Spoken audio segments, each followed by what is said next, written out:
Welcome to master mind of GK. एक बार फिर से आप लोग का स्वागत है मास्टर माइंड ऑफ जीके में। फ्रेंड्स, आज इस वीडियो में बिहार मध्य निषेध सिपाही के लिए फुल प्रैक्टिस सेट लेकर आए हैं। इसमें टोटल 100 प्रश्न है, जिसमें आपका फ्रेंड्स जीके, जीएस, हिंदी, अंग्रेजी और गणित से भी प्रश्न है। तो पूरा प्रैक्टिस सेट आप लोग जरूर देखिएगा। देखिए फ्रेंड्स, बिहार उत्पाद पुलिस यानी बिहार मध्य निषेध सिपाही की जो परीक्षा है मार्च में ले ली जाएगी। उम्मीद जताई जा रही है फ्रेंड्स कि 19 मार्च तक परीक्षा इसकी ले ली जाएगी। ठीक है, अभी तक ऑफिशियल नोटिफिकेशन नहीं आया है, लेकिन विश्वसनीय सूत्रों से यह जानकारी मिल रही है कि मार्च में हर हाल में इसकी परीक्षा हो जाएगी। तो आपके पास समय बहुत कम है, तो आप लोग अभी से तैयारी में जुटे रहें और ये पूरा फुल प्रैक्टिस सेट आप लोग जरूर देखिएगा। देखिए फ्रेंड्स, आप लोग जो मेरा एजुकेशनल एप्लीकेशन डाउनलोड नहीं किए हैं वो डाउनलोड कर लीजिएगा। उसका लिंक इस वीडियो के नीचे डिस्क्रिप्शन में दिया हुआ, उससे आपका 50 से 60 प्रश्न आपका जीके जीएस का बिहार उत्पाद पुलिस में जरूर मिल जाएगा। ठीक है फ्रेंड्स, मेरा एप्लीकेशन का नाम है master mind of GK. Play store में जाइएगा तो वहाँ पर सर्च करिएगा तो आ जाएगा। फ्री ऑफ कॉस्ट है फ्रेंड्स, उसे डाउनलोड कर लीजिएगा, नहीं तो उसका लिंक इस वीडियो के नीचे डिस्क्रिप्शन में दिया हुआ है। तो चलिए फ्रेंड्स, आप लोग गेस करते चलिएगा, पूरा 100 प्रश्न को देखते हैं। आप लोग गेस करते चलिएगा, फटाफट करेंगे। आज का पहला सवाल है, उत्पादन की दृष्टि से भारत का प्रमुख खाद्यान्न क्या है? गेस करते चलिएगा। तो देखिए, उत्पादन की दृष्टि से देखा जाए तो आपका चावल इसका करेक्ट आंसर हो जाएगा। ठीक है, चावल का जन्मभूमि पूछा जाता है कि चावल का जन्मभूमि किस देश को माना जाता है, तो चीन को माना जाता है। सभी लोग याद रखिएगा। ठीक है फ्रेंड्स, और चावल है जो एक खरीफ फसल का उदाहरण है, याद रखिएगा। तो पहला का correct answer option number C हो गया। दूसरा नंबर सवाल आपका है कि निम्नलिखित में से किस कटिबंध पर वर्ष में कम से कम एक बार दिन अथवा रात्रि की लंबाई 24 घंटे की अवधि की होती है? दूसरा का जो करेक्ट आंसर होगा फ्रेंड्स ऑप्शन नंबर सी, शीतोष्ण कटिबंध इसका करेक्ट आंसर हो जाएगा। तीसरा नंबर सवाल आप लोग गेस करते चलिएगा, भारत के किस राज्य में सर्वाधिक खनिज संसाधन पाए जाते हैं? भारत का कौन सा राज्य है जहां सबसे ज़्यादा खनिज और संसाधन पाया जाता है? तो देखिए, तीन का जो करेक्ट आंसर होगा ऑप्शन नंबर बी, झारखंड हो जाएगा। चौथा नंबर सवाल है, जल का शुद्धतम रूप है। एक प्रश्न बहुत बार एग्जाम में पूछा गया, आप लोग गेस कर लिए होंगे इसका करेक्ट आंसर क्या होगा। तो देखिए, इसका जो करेक्ट आंसर हो जाएगा फ्रेंड्स आशुत जल। ठीक है, जल का शुद्ध रूप होता है जो आशुत जल होता है। ऑप्शन नंबर डी इसका करेक्ट आंसर हो जाएगा। जल का शुद्ध रूप आशुत जल होता है। ठीक है, वर्षा का जल की बूंद गोल होता है, किसके कारण? ये क्वेश्चन भी पूछा जाता है फ्रेंड्स, तो ये भी आप लोग याद रखिएगा। तो पृष्ठीय तनाव के कारण होता है। ठीक है, तो इसका करेक्ट आंसर होगा आशुत जल, इसका करेक्ट आंसर होगा। वर्षा का जल जो कभी कभी देखते होंगे फ्रेंड्स की कहता है शुद्धतम, लेकिन ऑप्शन में आशुत जल रहेगा, तो आप यही मारिएगा, ऑप्शन नंबर डी मारिएगा। वर्षा का जल पीने योग्य नहीं होता है, क्योंकि पीने वाला जल में कुछ खनिज लवण घुलनशील होते हैं। ठीक है, जो कि आपका जो वर्षा के जल में नहीं होता है। तो इसका जल का शुद्धतम रूप देखा जाए तो फ्रेंड्स, तो आपका आशुत जल, इसका correct answer option number D हो जाएगा 4 का। पाँचवा नंबर सवाल को देखिए, H2S की ज्यामितीय तथा द्विध्रुव आघूर्ण होगा, तो 5 का करेक्ट आंसर हो जाएगा ऑप्शन कोणीय तथा अशून्य हो जाएगा। ठीक है, चलिए देखिए, छठा नंबर सवाल इसी तरह से मिक्स रहेगा आपका एग्जाम में, हिंदी, अंग्रेजी, जीके, जीएस इसी तरह से पूछा जाता है। तो छठा नंबर सवाल आपका अंग्रेजी का है कि find out the parts of speech of the word fast, he kept the fast for a week. ठीक है फ्रेंड्स, तो इसमें फास्ट क्या है? तो देखिए, इसमें इसका करेक्ट आंसर हो जाएगा फ्रेंड्स आपका नाउन हो जाएगा। ठीक है, he kept the fast for a week. Fast शब्द का प्रयोग जब मेन वर्ब में के बाद होता है फ्रेंड्स, तब एडवर्ब का कार्य करता है। ठीक है, और किसी नाउन के पहले होने पर एडजेक्टिव का इस वाक्य में नाउन के रूप में प्रयोग हुआ है। तो फास्ट इसमें जो किसके रूप में प्रयोग हुआ है, तो नाउन के रूप में प्रयोग हुआ है। 7 का करेक्ट आंसर बी हो जाएगा, 6 का बी हो जाएगा फ्रेंड्स। 7 नंबर सवाल को देखिए, 7 नंबर सवाल आपका है, fill in the blank with suitable word is my favourite subject. यहाँ पर क्या हो जाएगा 7 का? तो देखिए, यहाँ हो जाएगा फिजिक्स। ठीक है friends, physics is my favourite subject. 7 का correct answer option number C हो जाएगा, क्योंकि फिजिक्स एक आपका गलत लिखा हुआ है फ्रेंड्स, ये भी गलत लिखा हुआ है, और ये आपका सी सही लिखा हुआ है, तो यह पर ये होगा 7 का सी हो जाएगा। 8 नंबर सवाल का कह रहा है कि choose the correct suffix to from a complete word. ठीक है, यहाँ पर क्या भरा जाएगा 8 का? तो देखिए, यहाँ पर 8 का करेक्ट इंटरप्शन हो जाएगा। ठीक है, ऑप्शन नंबर 20 का करेक्ट आंसर होगा। 9 नंबर सवाल को देखिए, 9 नंबर सवाल आपका है कि fill in the blanks with suitable pronouns. तो 9 का जो करेक्ट आंसर होगा फ्रेंड्स ऑप्शन नंबर ए हो जाएगा, you he and I have to visit the exhibition, यानी कि 9 का करेक्ट आंसर हो जाएगा ऑप्शन नंबर ए हो जाएगा। 10 नंबर सवाल, 10 नंबर सवाल आपका है कि he was cout red handed by me, convert into active voice. इसको एक्टिव वॉइस में आपका कन्वर्ट करना है तो हो जाएगा आई काउट हिम रेड हैंडेड। ठीक है, अगला सवाल को देखिए। 11 नंबर सवाल आपका है कि भारतीय विश्वविद्यालय अधिनियम 1904 किस वायसराय गवर्नरशिप के प्रभुत्व में पारित किया गया था? भारतीय विश्वविद्यालय अधिनियम 1904। 11 का correct answer option number B, Lord Curzon के शासनकाल में हुआ था। ठीक है फ्रेंड्स, लॉर्ड कर्जन का शासनकाल कितना था? तो आपका 1889 से लेकर करके कितना 1905 तक। बंगाल का विभाजन भी आपका लॉर्ड कर्जन के ही शासनकाल में किया गया था, ये भी आप लोग याद रखिएगा। अगला सवाल 12 नंबर सवाल आपका है, निम्न में से कौन बिहार का राजकीय प्रतीक नहीं है? तो 12 नंबर सवाल का जो करेक्ट आंसर हो जाएगा फ्रेंड्स आपका राजकीय नदी गंगा, ये है आपका नहीं है। बाकी देखिए राजकीय पुष्प गेंदा सभी याद रखेगा। राजकीय पक्षी अभी वर्तमान में बिहार का गौरैया है। राजकीय वृक्ष है जो पीपल है, और राजकीय पशु जो बैल है। ये राजकीय नदी गंगा है जो आपका नहीं, गलत है। ठीक है फ्रेंड्स, क्योंकि गंगा नदी भारत का राष्ट्रीय नदी है, न कि आपका बिहार का। ठीक है, हाँ ऐसे देखा जाए फ्रेंड्स तो गंगा नदी बिहार से होकर बहने वाला सबसे लंबी नदी है। पूछा जाता है कि बिहार में सबसे लंबी नदी कौन बहती है, तो गंगा नदी बहती है, जो लगभग आपका 445 किलोमीटर की दूरी तक बहती है। ठीक है फ्रेंड्स, तो यहाँ पर कह रहा था तो कि कौन सा राजकीय प्रतीक नहीं है, तो ये राजकीय नदी गंगा नहीं है, क्योंकि ये भारत का राष्ट्रीय नदी है। अगला सवाल को देखिए, आवर्त सारणी के वर्ग 1 के तत्व कौन है? तो 13 का करेक्ट आंसर हो जाएगा क्षार धातुएं रखा गया है। ठीक है फ्रेंड्स, 14 नंबर सवाल को देखिए, कौटिल्य के अर्थशास्त्र में किस पहलू पर प्रकाश डाला गया है? बहुत इंपॉर्टेंट सवाल 14 का, ये बी हो जाएगा, राजनीतिक नीतियों पर कौटिल्य का अर्थशास्त्र में डाला गया है, बी करेक्ट आंसर होगा। 15 नंबर सवाल को देखिए कि महासागर में ज्वार भाटा की उत्पत्ति का क्या कारण है? चलिए इसका सभी लोग गेस करिएगा। तो देखिए सूर्य और चंद्रमा का संयुक्त प्रभाव से ही होता है ना, तो ऑप्शन नंबर सी इसका करेक्ट आंसर हो जाएगा। 16 नंबर सवाल, गूलर का फूल मुहावरे का सही अर्थ चुने। हिंदी से देखिए प्रश्न आ गया, तो 16 का करेक्ट आंसर क्या होगा?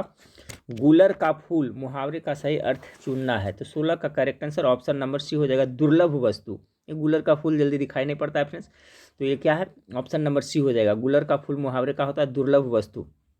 17 नंबर सवाल को देखिए, 17 नंबर सवाल है, कक्षा 10 के छात्र ने अपनी अनुपस्थिति दंड माफ करने के लिए प्रधानाध्यापक को पत्र लिखा, उसका पत्र किस वर्ग में आएगा? ठीक है, बहुत अच्छा सवाल 17 का। तो देखिए क्या हो जाएगा, ये आवेदन दिया जाता है ना, आवेदन पत्र दिया जाता है, तो ऑप्शन नंबर 20 का करेक्ट आंसर होगा। कक्षा 10 के छात्र ने अपना अनुपस्थिति दंड माफ करने के लिए प्रधानाध्यापक को पत्र लिखा, हो क्या आवेदन कहलाएगा? तो आवेदन पत्र हो जाएगा।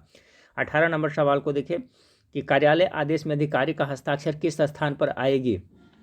अधिकारी का ना, तो देखिए आता है फ्रेंड्स नीचे, नीचे दाहिनी ओर रहता है। आप देखिएगा नीचे यहाँ पर है, तो यहाँ ये यहाँ पर रहता है नीचे, और दाहिनी ओर, ये दाहिनी ओर रहता है ना कि ये साइड रहता है, तो देखिए यहाँ पर रहता है, तो नीचे दाहिनी ओर होगा। ऑप्शन नंबर ए इसका करेक्ट आंसर होगा। मान लीजिए सिग्नेचर रहेगा तो यहाँ पर आपका सिग्नेचर करना रहेगा। ठीक है, चलिए 19 नंबर सवाल को देखिए कि निम्नलिखित में से पार्श्विक ध्वनि कौन सी है? ठीक है, 19 का correct answer option number B हो जाएगा।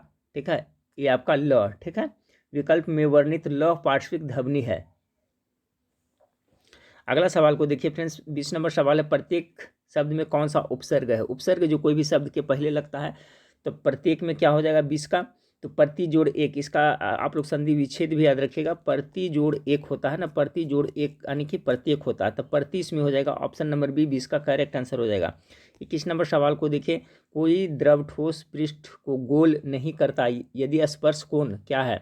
21 का करेक्ट आंसर डी होगा, 90 डिग्री से बड़ा होगा। कोई द्रव ठोस पृष्ठ को गोल नहीं करता यदि स्पर्श कोण 90 से बड़ा होगा तो नहीं कर पाएगा, तो ऑप्शन नंबर 20 का करेक्ट आंसर हो जाएगा। 22 नंबर सवाल को देखें, एक स्थान से दूसरे स्थान पर ऊष्मा के संचारण के लिए माध्यम आवश्यक है, तो देखिए चालन और संवहन दोनों हो जाएगा फ्रेंड्स, क्योंकि चालन और संवहन दोनों रहे उसके साथ में ऊष्मा का स्थानांतरण होता है, तो 22 का correct answer option number D और बी हो जाएगा। एक स्थान से दूसरे स्थान पर ऊष्मा के संचरण के लिए चालन और संवहन माध्यम दोनों की आवश्यकता पड़ती है, तो option number D correct answer हो जाएगा। 23 नंबर, कौन सा गहन गुण होता है? तो 23 का जो करेक्ट आंसर हो जाएगा ऑप्शन नंबर सी हो जाएगा, अपवर्तनांक होता है जो गहन गुण होता है। 24 नंबर सवाल को देखिए, 24 नंबर सवाल आपका है, निम्न में से कौन सा गैस के अनुगति सिद्धांत का अभिगृहित नहीं है? 24 का जो करेक्ट आंसर होगा फ्रेंड्स आपका ऑप्शन नंबर डी, सभी अणुओं की चाल समान होती है। अनुगति सिद्धांत का अभिगृहित कौन नहीं है? तो सभी अणुओं की चाल समान होती है, ये आपका अनुगति सिद्धांत का अभिगृहित नहीं है। अगला सवाल 25 नंबर सवाल को देखिए। 25 नंबर सवाल है, यह दर्शाने के लिए एक सरल लोलक सरल आवर्त गति कर रहा है, यह मानना आवश्यक है कि। तो 25 का जो करेक्ट आंसर हो जाएगा फ्रेंड्स ऑप्शन नंबर डी, दोलन का आयाम कम होता है। 26 नंबर सवाल को देखिए कि किस तरंग का संचरण नियतांक भी कहलाता है। 26 का correct answer option number D हो जाएगा, कोणीय तरंग संख्या। देखिए हर एक तरह का प्रैक्टिस सेट आप लोग करते रहिए। देखिए आपका ये स्पेशल है, उत्पाद पुलिस के लिए प्रैक्टिस सेट है। देखिए इसमें इस तरह का प्रश्न सेट किया गया है। 27 नंबर सवाल को देखिए, लैड यानी सीसा का अपेक्षिक घनत्व इतना है, इसका घनत्व SI मात्रक में क्या होगा। 27 का correct answer option number C हो जाएगा, 1.13 × 10⁴। 28 नंबर सवाल को देखिए, का रेफरेंस के निम्न में से कौन सा कथन सही नहीं है। तो 28 का correct answer option number C होगा, जब कोई कण अपने शुरुआती बिंदु पर लौटता है तो इसका विस्थापन शून्य नहीं होता, एक गलत है। जबकि विस्थापन शून्य हो जाता है, जब दूरी तय ही नहीं होगी तो विस्थापन कहाँ से होगा, तो यही आपका गलत है कि जब कोई अपने शुरुआती बिंदु पर लौटता है कोई भी कण तो इसका विस्थापन शून्य नहीं होता, नहीं शून्य हो जाता है, इसलिए ये कथन गलत है। अगला देखिए 29 नंबर सवाल को देखिए फ्रेंड्स कि निर्वात में किसी पिंड को स्वतंत्रता पूर्वक गिरने की घटना निम्न में से किस प्रकार का प्रकरण है। निर्वात में, तो 29 का गेस करें। तो देखिए एक समान त्वरण से गिरता है ना, तो ऑप्शन नंबर 20 का करेक्ट आंसर होगा कि निर्वात में किसी पिंड को स्वतंत्रता पूर्वक गिरने की घटना निम्न में से किस प्रकार का प्रकरण है, तो एक समान त्वरण का। चलिए 30 नंबर सवाल को देखिए, लैटिन भाषा में सदिश शब्द का आशय है, तो इसका करेक्ट आंसर हो जाएगा फ्रेंड्स आपका वाहक होता है। ठीक है, लैटिन भाषा में सदिश शब्द का क्या होता है, वाहक होता है। ईस्वी सन शक संवत से कितने वर्ष पीछे माना जाता है, 31 का। तो 31 का जो करेक्ट आंसर होगा 78 माना जाता है फ्रेंड्स कि ईस्वी सन है जो शक संवत से कितने वर्ष पीछे माना जाता है, तो 78 वर्ष पीछे माना जाता है। अगला, इंटरनेशनल ओलंपिक कमेटी का मुख्यालय कहाँ पर स्थित है, बहुत इंपॉर्टेंट सवाल है 32 का। तो 32 का जो आपका करेक्ट आंसर हो जाएगा फ्रेंड्स आपका ये पड़ता है आपका स्विट्जरलैंड लुसाने में, यानी ऑप्शन नंबर 20 का करेक्ट आंसर होगा। इंटरनेशनल ओलंपिक कमेटी का मुख्यालय कहाँ है, लुसाने स्विट्जरलैंड में, तो 32 का करेक्ट आंसर बी हो जाएगा। 33 नंबर सवाल को देखिए। 33 नंबर सवाल है, इन युग्मों में से कौन सा एक सही सुमेलित नहीं है। 33 का कह रहा है फ्रेंड्स संचालन का नाम मुख्यालय दक्षिण पश्चिम वायु कमान का मुंबई, यही आपका गलत लग रहा है। ठीक है फ्रेंड्स, बाकी पूर्वी वायु कमान का शिलांग सही है, मध्य वायु कमान का इलाहाबाद, पश्चिम वायु कमान का दिल्ली। ये दक्षिण पश्चिम वायु कमान का मुख्यालय है जो आपका मुंबई नहीं है। ठीक है फ्रेंड्स, क्योंकि दक्षिण पश्चिम वायु कमान का मुख्यालय कहाँ पड़ता है, गांधीनगर पड़ता है, ना कि मुंबई में पड़ता है। गुजरात के कहाँ पड़ता है, गांधीनगर पड़ता है, गांधीनगर पड़ता है, ना कि आपका मुंबई पड़ता है। तो याद रखिएगा दक्षिण पश्चिम वायु कमान का मुख्यालय गांधीनगर में है, बाकी पूर्वी कमान का शिलांग, मध्य वायु कमान का इलाहाबाद और पश्चिम वायु कमान का दिल्ली सुमेलित है। ठीक है, तो पहला इसका करेक्ट आंसर है, सुमेलित नहीं है। 34 नंबर सवाल को देखें, इनमें से किसकी तरंगदैर्घ्य दीर्घतम होती है। 34 का तो सबसे ज़्यादा किसका, अवरक्त किरणें का होता है ना, ऑप्शन नंबर सी इसका करेक्ट आंसर हो जाएगा। ठीक है फ्रेंड्स, अवरक्त किरणें का तरंगदैर्घ्य सबसे अधिकतम दीर्घतम होती है। 35 नंबर सवाल देखिए, मानव कपाल में अस्थियों की संख्या कितनी होती है, क्वेश्चन पूछा जा सकता है फ्रेंड्स। तो इसका हो जाएगा कितना, मानव कपाल में कहा जाता है तो कपाल में सिर्फ ने तो 8 होता है, मानव कपाल में अस्थियों की संख्या 8 होती है। खोपड़ी में अस्थियों की संख्या कितना होती है, तो 29 होती है, ये भी आप लोग याद रखिएगा। अगला सवाल है फ्रेंड्स आपका कि भारत में किस प्रकार के वन सर्वाधिक विद्यमान है, बहुत वीवीआई क्वेश्चन है, चलिए आप लोग गेस करिए इसका करेक्ट आंसर क्या होगा 36 का। तो देखिए भारत में जो उष्णकटिबंधीय पतझड़ वन पाए जाते हैं, ऑप्शन नंबर ए इसका करेक्ट आंसर हो जाएगा। 37 नंबर सवाल, जल स्रोतों में प्रदूषण निम्न कारणों से बढ़ता है, जल स्रोतों में किसके कारण से प्रदूषण बढ़ता है, गेस करिएगा। तो 37 का जो करेक्ट आंसर हो जाएगा ऑप्शन नंबर ए हो जाएगा, पेस्टिसाइड से बढ़ता है। ठीक है, 38 नंबर सवाल को देखिए, बैक्टीरिया एक प्रजाति जो समुद्र जल की सतह पर फैले पेट्रोलियम पदार्थों को विघटित कर अपना भोजन प्राप्त करती है और समुद्री जल को प्रदूषण से मुक्त करने में सहायक होती है। 38 का correct answer option number B होगा, उसके क्या सुपर बग कहा जाता है। ठीक है, सुपर बग बैक्टीरिया की प्रजाति है जो समुद्री जल की सतह पर फैले पेट्रोलियम पदार्थ को विघटित कर अपना भोजन प्राप्त करती है और समुद्री जल को प्रदूषण से मुक्त करती है। तो सुपर बग बहुत इंपॉर्टेंट है, याद रखिएगा, सुपर बग करती है। ये क्या बैक्टीरिया की एक प्रजाति है। 39 नंबर है, लोकसभा एवं राज्यसभा में भारत के राष्ट्रपति द्वारा मनोनीत सदस्यों की कुल संख्या कितने होते हैं। लोकसभा भी कर रहा है फ्रेंड्स और राज्यसभा कर रहा है, तो 12 हो गया आपका कहाँ, राज्यसभा में, और 2 हो गया लोकसभा में एंग्लो इंडियन, तो 12 2 कितना हो गया, 14 हो गया। ऑप्शन नंबर बी 39 का करेक्ट आंसर हो जाएगा। चलिए 40 नंबर सवाल को देखिए, पूर्ण स्वराज की घोषणा के बाद प्रथम स्वतंत्रता दिवस कब मनाया गया। 40 का correct answer option number C होगा, 26 जनवरी 1930 को मनाया गया था। ठीक है फ्रेंड्स, पूर्ण स्वराज के बाद प्रथम बार स्वतंत्रता दिवस 26 जनवरी 1930 को मनाया गया था। बहुत इंपॉर्टेंट सवाल, याद रखिएगा। ताशकंद किस राष्ट्र की राजधानी है, चलिए ताशकंद 41 का करेक्ट आंसर हो जाएगा ये उज्बेकिस्तान की राजधानी ताशकंद है। ठीक है फ्रेंड्स, ताशकंद किस राष्ट्र की राजधानी है? तो उज्बेकिस्तान का। ऑप्शन नंबर 1 करेक्ट आंसर होगा। ईसा मसीह को सूली पर किस दिन चढ़ाया गया था? 42 का करेक्ट आंसर है। चलिए गेस करते चलेगा तो गुड फ्राइडे ना, ऑप्शन नंबर 20 का करेक्ट आंसर हो जाएगा। अगला 43 नंबर सवाल है फ्रेंड्स, भारत के पार्लियामेंट का उद्घाटन किस सन में हुआ था? 43 का जो करेक्ट आंसर हो जाएगा ऑप्शन नंबर बी 1927 ईस्वी में हुआ था। 44 नंबर सवाल को देखिए, 44 नंबर सवाल आपका है, कोशिका में राइबोसोम का कार्य क्या होता है? बहुत इंपॉर्टेंट सवाल 44 नंबर सवाल का। राइबोसोम प्रोटीन संश्लेषण में सहायक करता है ना। 44 का correct answer option number D हो जाएगा। राइबोसोम का क्या कार्य होता है? तो प्रोटीन संश्लेषण में सहायता करता है पर, तो ऑप्शन नंबर डी इसका करेक्ट आंसर हो जाएगा। 45 नंबर सवाल को देखिए, कौन सा बंदरगाह भारत के पश्चिमी किनारे पर स्थित है? पश्चिम किनारे पर कर रहा है तो कांडला किस में पड़ता है? फिर पश्चिम में ना, ऑप्शन नंबर ए इसका करेक्ट। कांडला बंदरगाह भारत के पश्चिम किनारे पर स्थित है। कांडला एक किस तरह का बंदरगाह है? तो सभी लोग याद रखिएगा, ये ज्वारीय बंदरगाह का उदाहरण। ठीक है, ज्वारीय बंदरगाह का उदाहरण है जो कि भारत के पश्चिम किनारे पर स्थित है, कांडला। ठीक है फ्रेंड्स, अगर पूछा जाए कि भारत के सबसे प्राचीन कृत्रिम बंदरगाह कौन है पुराना, तो चेन्नई हो जाएगा, ये भी याद रखिएगा। चलिए अगला सवाल है 46 नंबर, मैच शुरू करने के लिए कबड्डी की एक टीम में कम से कम कितने खिलाड़ी आवश्यक है? 46 का तो कितना होता है? कबड्डी के प्रत्येक कक्ष में 7 खिलाड़ी होते हैं, ऑप्शन नंबर सी इसका करेक्ट आंसर है। ठीक है, वॉलीबॉल के प्रत्येक कक्ष में कितने खिलाड़ी होते हैं? तो 6 होते हैं। खो खो के प्रत्येक कक्ष में कितने खिलाड़ी होते हैं? तो 9 होते हैं। ठीक है फ्रेंड्स, और क्रिकेट में कितने होते हैं? क्रिकेट फुटबॉल में कितने? तो 11 होते हैं। तो सभी याद रखिएगा। वाटर पोलो में कितने खिले होते हैं? तो वाटर पोलो में आपका 4 खिलाड़ी होते हैं। उसी तरह से बास्केटबॉल के प्रत्येक पक्ष में कितने खिलाड़ी होते हैं? तो 5 होते हैं। सभी एक बार रिपीट करता हूँ, सभी याद कर लीजिए फ्रेंड्स। 6 खिलाड़ी किस में हो गया? तो वॉलीबॉल में हो गया। 9 खिलाड़ी खो खो में हो गया। 7 हो गया जो आपका कबड्डी में और वाटर पोलो में हो गया। 11 क्रिकेट और फुटबॉल में हो गया। बास्केटबॉल में कितना फ्रेंड्स? तो 5 खिलाड़ी होते हैं।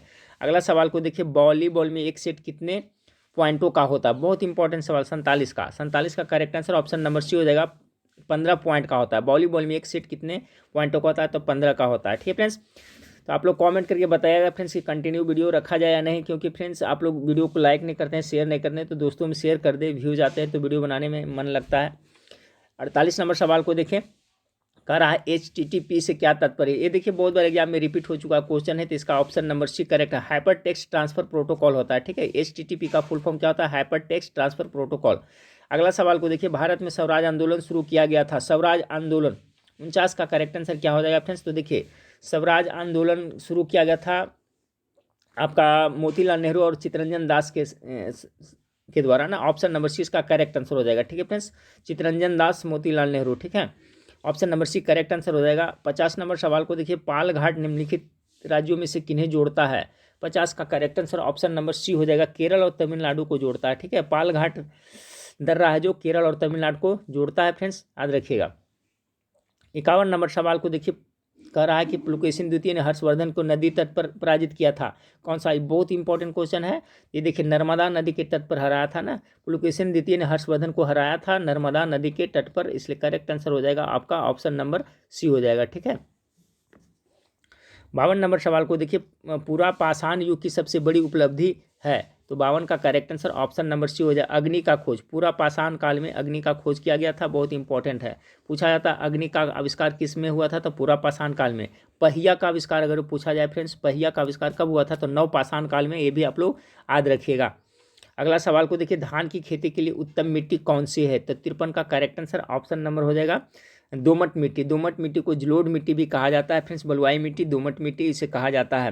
भारत में सबसे ज़्यादा यही दोमट मिट्टी ही पाया जाता है। काली मिट्टी कपास की खेती के लिए उपयोग होता है। तो धान की खेती के लिए दोमट मिट्टी या जलोढ़ मिट्टी या बलुआई मिट्टी कहें, एक ही है, option number B correct. 54 number सवाल को देखिए, भारत में वर्षाहीन खेती विस्तीर्णता से प्राप्त होती है। तो 54 का जो करेक्ट आंसर हो जाएगा ऑप्शन नंबर ए हो जाएगा, कन्नड़ मैदानों में होता है। ठीक है, भारत में वर्षाहीन खेती विस्तीर्णता से प्राप्त होती है कन्नड़ के मैदानों में। 55 नंबर सवाल को देखें, 55 नंबर सवाल है, भारत में मसालों की खेती के लिए सबसे उपयुक्त जलवायु कौन सी है? किस प्रकार की है का प्रकार है? ठीक है, 55 का तो देखिए इसके लिए आपका गर्म तथा आर्द्र दोनों तरह का जलवायु, याद रखिए फ्रेंड्स। मसालों की जो खेती होती है उसमें गर्म तथा आर्द्र दोनों जलवायु की उपयोगिता होती है। तो ऑप्शन नंबर 20 का करेक्ट आंसर हो जाएगा। चलिए 56 नंबर सवाल को देखिए, मानव निर्मित प्रथम कृत्रिम रेशे कौन थे? चलिए इसका जवाब सबको पता होगा, तो क्या रेयॉन ना, ऑप्शन नंबर ए इसका करेक्ट आंसर हो जाएगा। अगला है जाम्बिया गणराज्य के राष्ट्रपति का नाम बताइए जिन्होंने हाल ही में भारत का दौरा किया है। अभी तो हाल ही में किया है फ्रेंड्स, तो जाम्बिया का। 57 का correct answer option number C हो जाएगा, एडगर चगवा लुंगू है जो जाम्बिया का गणराज्य का राष्ट्रपति है। 58 नंबर सवाल को देखिए कि भारत में किस राज्य के राज्यपाल की संवैधानिक स्थिति क्या है। 58 बहुत अच्छा सवाल है फ्रेंड्स। तो देखिए ये हो जो केंद्रीय सरकार के प्रतिनिधित्व करता है, तो 58 का correct answer option number D हो जाएगा। अगला सवाल को देखिए, उर्वशी काव्य किस कवि की रचना। टॉप मोस्ट वीवीआई सवाल, उर्वशी किसने लिखा है, गेस करें आप लोग फ्रेंड्स। उर्वशी का हो जाएगा रामधारी सिद्धिनकर के द्वारा लिखा गया है। रामधारी सिद्धिनकर कुरुक्षेत्र लिखे हैं फ्रेंड्स, ये भी आप लोग याद रखिएगा। कुरुक्षेत्र है जो कुरुक्षेत्र हो गया और उर्वशी हो गया, सब रामधारी सिद्धिनकर का है। मैथिली शरण का देखिए साकेत हो गया फ्रेंड्स, यशोधरा हो गया, इनका है, ये भी याद रखिएगा। तो साकेत के बारे में पूछा जाता है, मैथिली शरण गुप्त हो गया, शोधरा हो गया, भारत भारती, तीनों बुक बता रहा हूँ, इस तीनों को याद रखिएगा। उर्वशी और कुरुक्षेत्र का लेखक हो गया रामधारी सिद्धिनकर। मैथिली शरण गुप्त के देखा जाए तो साकेत, यशोधरा और भारत भारती, तीनों बहुत इंपॉर्टेंट पूछा जा सा। जयशंकर प्रसाद का आंसू हो गया, महादेवी वर्मा का मीरा सबसे फेमस हो गया, ये सब याद रखिएगा, ये सब पूछा जाता है। भारतनाट्यम किस राज्य का प्रमुख शास्त्रीय नृत्य है। 60 का करेक्ट आंसर हो जाएगा फ्रेंड्स ऑप्शन तमिलनाडु, इसका करेक्ट आंसर हो जाएगा। 60 का करेक्ट आंसर क्या हो जाएगा, तो आपका ऑप्शन नंबर सी हो जाएगा। चलिए 61 नंबर सवाल को देखिए। 61 नंबर सवाल, आहार नाल सामान्यतः बड़ा होता है। तो देखिए आहार नाल जो बड़ा होता है किसमें, तो जो मांसाहारी जीव होता है ना उसमें, शाकाहारियों की अपेक्षा अधिक होता है, सर्वाहारियों से भी अधिक होता है। तो ये आपका ऑप्शन नंबर 61 का करेक्ट आंसर हो जाएगा। 62 नंबर सवाल को देखिए, बीजों को अच्छी तरह परिरक्षित रखा जा सकता है। तो 62 का करेक्ट आंसर हो जाएगा ठंड एवं शुष्क अवस्था में। ठंड भी होना चाहिए और शुष्क, आर्द्र रहेगा तो सड़ जाएगा, ठीक है फ्रेंड्स। तो ठंड एवं शुष्क अवस्था में, इस टाइप का क्वेश्चन पूछा था। देखिए ठंड एवं नम अवस्था गलत हो जाएगा, ठीक है फ्रेंड्स। गर्म एवं शुष्क अवस्था भी गलत हो जाएगा, गर्म एवं नम अवस्था, देखिए ऑप्शन भी इसी तरह से दिया था, सभी ध्यान रखिएगा। ठंड के साथ साथ शुष्क अवस्था में ही बीजों को सुरक्षित रखा परिरक्षित रखा जाता है। 63 नंबर सवाल को देखिए, जैन परंपरा के अनुसार कौन अंतिम से एक पूर्व तीर्थंकर माने जाते हैं। अंतिम से, तो देखिए जैन धर्म में टोटल कितने हुए थे, 24 तीर्थंकर, यानी कि अंतिम से तो 23वें के बारे में पूछा जा रहा है। बहुत बार पढ़ाया हूँ, 23वें कौन होगा आप लोग गेस कर लिए होंगे। तो इसका करेक्ट आंसर हो जाएगा फ्रेंड्स पार्श्वनाथ, ठीक है। ऑप्शन नंबर ए इसका करेक्ट आंसर होगा। जैन धर्म के 23वें तीर्थंकर कौन थे, तो पार्श्वनाथ थे। यही क्वेश्चन पूछा है, जैन परंपरा के अनुसार कौन अंतिम से एक पूर्व तीर्थंकर माने जाते हैं। तो इसका करेक्ट आंसर हो जाएगा फ्रेंड्स आपका ऑप्शन नंबर ए हो जाएगा, पार्श्वनाथ। चलिए अगला सवाल को दें, 64 नंबर सवाल को देखते हैं। निम्न में से किस स्रोत के अनुसार यह कहा जाता है कि अशोक ने श्रीनगर शहर को बनाया। तो 64 का जो करेक्ट आंसर हो जाएगा ऑप्शन नंबर डी हो जाएगा, कल्हन की राजतरंगिणी के अनुसार, ठीक है। ऑप्शन नंबर डी 64 का करेक्ट आंसर हो जाएगा। 65 नंबर सवाल को देखिए। 65 नंबर सवाल आपका है, अकबर के शासनकाल में विद्वानों के एक समूह ने महाभारत का संस्कृत से फारसी में अनुवाद किया, इस फारसी संस्करण को क्या कहते हैं। तो 65 का हो जाएगा रज्मनामा कहा जाता है। ऑप्शन नंबर 20 का करेक्ट आंसर हो जाएगा। 66 नंबर, लेपचा जनजाति मुख्यतः कहाँ निवास करते, चलिए इसका जवाब सबको पता होगा। तो ये सिक्किम में है ना, मुख्य रूप से सिक्किम के जनजाति, ऑप्शन नंबर सी हो जाएगा इसका। 67 नंबर, वायु कोश का क्या अर्थ होता है। तो 67 का करेक्ट आंसर हो जाएगा फ्रेंड्स, गैसों के आदान प्रदान वाले स्थान पर एक सतह प्रदान करना ही वायु कोश कहलाता है। तो ऑप्शन नंबर डी इसका करेक्ट आंसर हो जाएगा। 68 नंबर सवाल देखिए, प्राचीनतम भारतीय विश्वविद्यालय के अवशेष में है कहाँ है। तो 68 का करेक्ट आंसर हो जाएगा ऑप्शन नंबर बी, तक्षशिला में। प्राचीनतम भारतीय विश्वविद्यालय के अवशेष कहाँ है, तो तक्षशिला में पड़ता है, ठीक है। वर्तमान में कहाँ, पाकिस्तान में पड़ता है तक्षशिला, ठीक है, याद रखिएगा। तक्षशिला वर्तमान में कहाँ पड़ता है, तो आपका पाकिस्तान में पड़ता है। चलिए फ्रेंड्स 69 नंबर सवाल को देखिए। 69 नंबर सवाल आपका है कि निम्नलिखित व्यक्तियों में से किसने 1943 में सुभाष चंद्र बोस को सिंगापुर में INA बनाने में सहायता की थी, ठीक है। तो ये किसने किया था फ्रेंड्स, तो इसका जो कैप्टन मोहन सिंह ने किया था। ऑप्शन नंबर 20 का करेक्ट आंसर हो जाएगा। चलिए अगला सवाल देखिए। अगला सवाल आपका है 70 नंबर कि अन्नामलाई की पहाड़ी, इलायची की पहाड़ी और पालिनी पहाड़ी मिलती है, ये सब कहाँ मिलती है। तो ये मिलते हैं अन्नामलाई में। ऑप्शन नंबर ए इसका करेक्ट आंसर हो जाएगा। 71 नंबर सवाल को देखें। 71 नंबर सवाल आपका है फ्रेंड्स कि निम्नलिखित आदिवासी समुदाय में से कौन सा निग्रिटो प्रजाति का है। तो 71 का करेक्ट आंसर हो जाएगा फ्रेंड्स सेमांग। सेमांग है जो आपका निग्रिटो प्रजाति का है, ठीक है। देखिए इस प्रजाति का जो रंग होता है फ्रेंड्स लाल से लेकर काला कथई टाइप का होता है, ठीक है। तो इसका करेक्ट आंसर सेमांग हो जाएगा। अगला सवाल को देखिए। 72 नंबर सवाल आपका है कि अलादीन खिलजी के आक्रमण के समय चित्तौड़ का शासक कौन था। अच्छा सवाल है। तो उस समय देखिए राणा रतन सिंह थे। जब अलादीन खिलजी आक्रमण किया था तो चित्तौड़ के उस समय शासक कौन थे? राणा रतन सिंह। 72 का करेक्ट आंसर बी हो जाएगा। 73 नंबर सवाल को देखिए। 73 नंबर सवाल है, 1947 में भारतीय राष्ट्रीय कांग्रेस के अध्यक्ष थे। ठीक है, 73 का हो जाएगा फ्रेंड्स, जेबी कृपलानी थे। ठीक है, जब भारत आज़ाद हुआ था उस समय भारतीय राष्ट्रीय कांग्रेस के अध्यक्ष कौन थे? तो जेबी कृपलानी थे। तो ऑप्शन नंबर ए 73 का करेक्ट आंसर हो जाएगा। 74 नंबर सवाल देखिए, निम्नलिखित में से कौन भारतीय नियोजन का एक उद्देश्य नहीं है? तो भारतीय नियोजन का उद्देश्य कौन नहीं है 74 का? तो देखिए जनसंख्या वृद्धि, ये बिल्कुल नहीं है। बाकी औद्योगिक वृद्धि, आत्मनिर्भरता, रोजगारी सभी तो भारतीय नियोजन का है, लेकिन पॉपुलेशन ग्रोथ है जो आपका भारतीय नियोजन का एक उद्देश्य है, नहीं बिल्कुल नहीं है। ऑप्शन नंबर ए इसका करेक्ट आंसर हो जाएगा। विधानसभा की अध्यक्षता कौन करता है? टॉप मोस्ट वीवीआई सवाल, इसका जवाब देखिए आप लोग सही कर पाते हैं कि नहीं। 75 का करेक्ट आंसर क्या हो जाएगा फ्रेंड्स? तो विधानसभा की अध्यक्षता कौन करता है? तो विधानसभा अध्यक्ष करता है, यानी ऑप्शन नंबर सी इसका करेक्ट आंसर हो जाएगा। ठीक है, 76 नंबर सवाल को देखिए। 76 नंबर सवाल है, दिए गए शब्द में से शुद्ध वर्तनी ज्ञात किए। इसमें शुद्ध स्वास्थ्य किस तरह से लिखा जाएगा? 76 का करेक्ट आंसर स्वास्थ्य, ऑप्शन नंबर बी इसका करेक्ट आंसर होगा। बाकी ये सभी जो गलत लिखा हुआ है, ठीक, इस तरह से स्वास्थ्य होगा।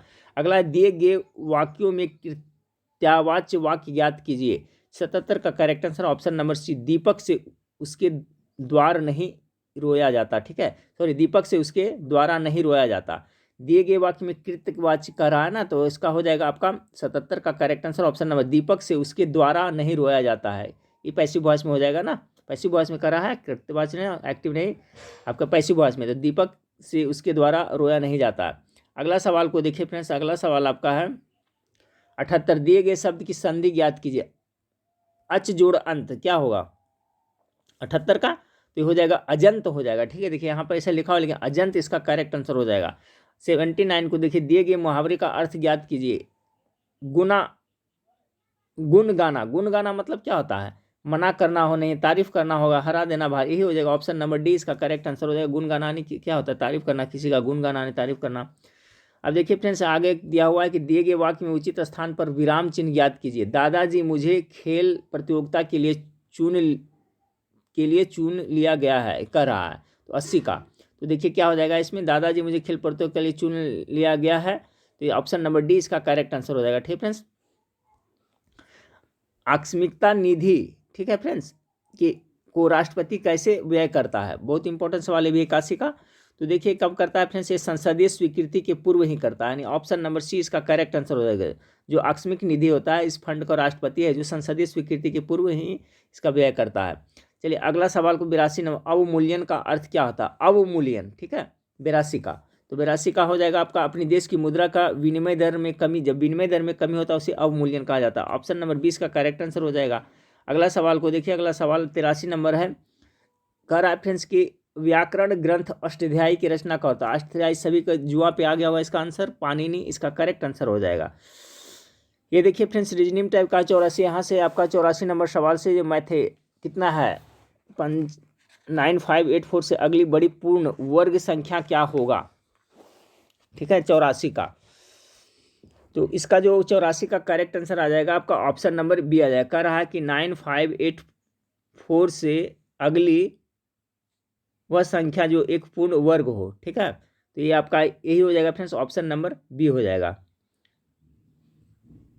इसका देखिएगा तो कितना पूर्ण वर्ग का रहा है ना, तो कितना है 95 84, तो इसके बाद में तो इससे बड़ी में तो देखिए आपका 98 का स्क्वायर करिएगा ना तो इतना आ जाता है, तो इससे बड़े में ये संख्या आएगा। ये देखिए मैथमेटिक्स का सवाल है फ्रेंड्स। इस मैथमेटिक्स से आपका बिहार उत्पाद पुलिस में भी आपका 7 से 8 प्रश्न पूछा जाएगा, सिंपल ही प्रश्न पूछा जाएगा फ्रेंड्स। ठीक है, तो इसी टाइप का देखिए सवाल पूछा जाएगा आपका कि 5,214 रुपये ए बी और सी में बांटेंगे, जिसमें ए बी से 25%, सी से 20% दिख पाता है, तो ए को कितना मिलेगा? तो इसी टाइप का सवाल रहेगा। ठीक है फ्रेंड्स, इस पर सॉल्यूशन करने में बनेगा नहीं, तो ज़्यादा टफ नहीं रहता है, इस का क्वेश्चन इसका प्रैक्टिस सेट कर लीजिएगा तो हो जाएगा। ठीक है फ्रेंड्स, तो ये 85 का करेक्ट आंसर, इसको सोल्व करिएगा तो इतना आएगा। ठीक है फ्रेंड्स, तो चलिए मैथ का क्वेश्चन 2-4 है उसको छोड़ देते हैं, और इसी टाइप का सवाल मैथ में पूछा जाएगा, ज़्यादा हार्ड नहीं रहेगा। चीनी के भाव में 60% वृद्धि हो जाने पर एक गृहिणी को चीनी की खपत कितने प्रतिशत कम कर देनी चाहिए, इस मद में खर्च ना बढ़े? देखिए इसी टाइप का पैटर्न पर क्वेश्चन रहेगा। ठीक है फ्रेंड्स, इसका देखिए कितना आता है आपका, इसका करिएगा तो आपका ये देखिए हल करिए तो आएगा। ठीक है, चलिए अब देख लेते कितना, 91 नंबर हो गया फ्रेंड्स। अब आगे आपका है 92 नंबर भी आपका है, जो देखिए आपका है 301 तथा 320 की कितने अभाज्य संख्याएं हैं, तो इसका ट्रिक होता है 92 का सोल्व करिएगा फ्रेंड्स, तो इसका सी आएगा, आपका 4 आएगा। ठीक है फ्रेंड्स, 301 से लेकर करके 320 करने, तो इस अभाज्य संख्या कर रहे हैं, तो इसमें कितना आ जाएगा, जैसे 301 के बाद में आ जाएगा 300 आपका 7 आएगा, फिर 311 आ जाएगा, फिर 313 आ जाएगा, और फिर कितना आ जाएगा 317 आएगा, यानी 4 टोटल आएगा, ऐसे आएगा। ठीक है, इसी टाइप का मैथ पूछा जाएगा। चलिए अब 94 से देख लेते हैं फ्रेंड्स कि लाल मिट्टी का रंग लाल किसके कारण होता है। 94 का, तो लाल मिट्टी का बहुत ही अच्छा सवाल है। 94 का लोहा के आयरन के कारण होता है। ठीक है, 95 नंबर सवाल को देखें। 95 नंबर सवाल आपका है कि भारत में इस्पात का वास्तविक अर्थों में प्रथम कारखाना कहाँ स्थापित किया गया था। 95 का करेक्ट आंसर जमशेदपुर में किया गया था। ठीक है फ्रेंड्स, देखिए आपका टाटा में हुआ था कितना में, तो 1907 ईस्वी में, ये भी आप लोग याद करें। जमशेदपुर में Tata iron and steel company की स्थापना किया गया था फ्रेंड्स, कितना, तो 1907 में, याद रखिएगा, ये इंपॉर्टेंट है। तो भारत में इस्पात का वास्तविक अर्थों में प्रथम कारखाना आपका जमशेदपुर 1907 में किया गया था। अब देखिए 4 सवाल आपका हिंदी से अंग्रेजी से, to translate the sentence given below in the Hindi, the examination is going on. तो क्या सिंपल है, इसका क्या हो जाएगा, परीक्षा जारी है। ऑप्शन नंबर सी इसका करेक्ट आंसर हो जाएगा। ठीक है, तो 96 नंबर सवाल हो गया। अब 97 नंबर सवाल को देखिए, कह रहा है कि which of the flowing word from a new word by adding a appropriate prefix, यानी कि इसको जोड़ने से कौन सा नया बन सकता है। फिर 97 का तो हो जाएगा प्रीमेसन। ठीक है, प्रीमेसन, यानी ऑप्शन नंबर सी इसका करेक्ट 97 का हो जाएगा। ठीक है, प्रीमेसन, जिसका हिंदी अर्थ क्या होता है, हथियाना होता है। 98 नंबर सवाल को देखिए, transform the given sentence into affirmative none but a coward would flee from his duty. 98 का करेक्ट आंसर हो जाएगा ऑप्शन नंबर ए हो जाएगा। ठीक है, only coward would flee from this duty. 99 को देखें फ्रेंड्स कि fill in the blank with suitable word, कह रहा है कि God grant you a long life, तो यहाँ पर मे गॉड होता है, सिंपल लग रहा है फ्रेंड्स, क्या होगा, मे गॉड। ठीक है, may God grant you long life, भगवान करे आपकी आयु लंबी, भगवान आपको लंबी उम्र दे, इस तरह से होगा। चलिए आज का लास्ट सवाल देखिए। आज का लास्ट सवाल है फ्रेंड्स आपका कि choose the correct synonym of the given below. ठीक है, सिनोनिम कर रहा है, समानार्थी शब्द कर रहा है। ठीक है, क्रूड मतलब क्या होता है, तो क्रूड मतलब कच्चा होता है। ठीक है फ्रेंड्स, तो कच्चा का इसका सिनोनिम कर रहा है, तो इसका हो जाएगा आपका ऑप्शन नंबर ए, अनरिफाइंड हो जाता है। अनरिफाइंड मतलब भी कच्चा होता है, क्रूड मतलब भी कच्चा होता है। तो देखिए 100 प्रश्न थे आपका उत्पाद पुलिस के लिए, इस तरह का प्रैक्टिस सेट किया गया था फ्रेंड्स। तो आपको जितना भी प्रैक्टिस सेट हो इसे आपको टाइम से देख कर करिएगा, और मैं आपको प्रैक्टिस सेट कंटिन्यू प्रोवाइड कराता रहूँगा फ्रेंड्स। और देखिए बिहार पुलिस की जो नई बहाली आने वाली है, तो इसमें आपका 7808 पदों पर आपका पहले आएगा डायल पुलिस का, उसके बाद में कांस्टेबल के आएंगे। अब बहाली जो आएगी लगातार आएगी। ठीक है फ्रेंड्स, तो आप लोग अभी से तैयारी में करते रहे। और देखिए इसके सिंगल साहब जो CSBC के नए चेयरमैन बने हैं, वो भी बताए हैं कि परीक्षा में धांधली वगैरह नहीं होगी और कंटिन्यू बहाली आती रहेगी फ्रेंड्स। तो आप लोग तैयारी पर पूरा फोकस करें। एप्लीकेशन का लिंक नीचे दिया हुआ है इस वीडियो के नीचे डिस्क्रिप्शन में, वहाँ से आप लोग डाउनलोड कर ले। चलिए नेक्स्ट वीडियो में फिर मिलते हैं, देखने के लिए थैंक यू, धन्यवाद।